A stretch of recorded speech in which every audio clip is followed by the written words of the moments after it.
এই আমি রুটিটা ডলতেছি, তুমি সরষের তেল দিয়ে দাও তো।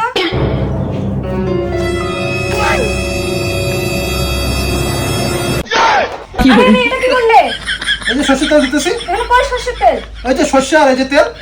আরে বাবা, এই যে সরষের তেল, তুমি এখন সরষের তেল দিচ্ছ না? আমি এখন বলতে সরষের তেল চেনে না রে। আমার জীবনে সরকার করে দিল। ওরা কেন? এই যে দেখো, ভালো করে দেখো, এটা সরষের তেল। দেখো দেখো, তুমি সরো, তুমি রুটিটা মানে ভাজি, সরো সরো। এই শোনো, রুটি যেন গোল হয়। হ্যাঁ, আমি ফটাফট পানি নিয়ে আসি, ফটাফট ডলো।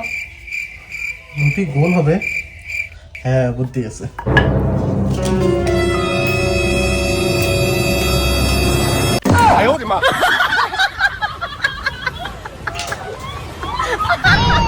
কি রে, তুমি এসব কি করতেছো? এই যে রুটি গোল করতেছি। রুটি কেউ এইভাবে গোল করে? তো কেমন করে গোল করবো? কেমন করে? দেখো না, তোমার পাশে না গ্লাস আছে, গ্লাস দিয়ে গোল করতে হবে। আমার কি এসব করে রে? তোর সঙ্গে আমার বিয়ে হয়েছে। দেখ দেখো কিভাবে রুটি গোল করতে হয়। দেখো এইভাবে গোল করবে, গ্লাস দিয়ে এইভাবে গোল করবে। তেলটা বেশি গরম হয়ে গেছে, তেলটা পোড়া লাগবে। আরে পানি দিয়ে সব জায়গা গরম হয়ে গেল, এই লোকটা অনেক বেশি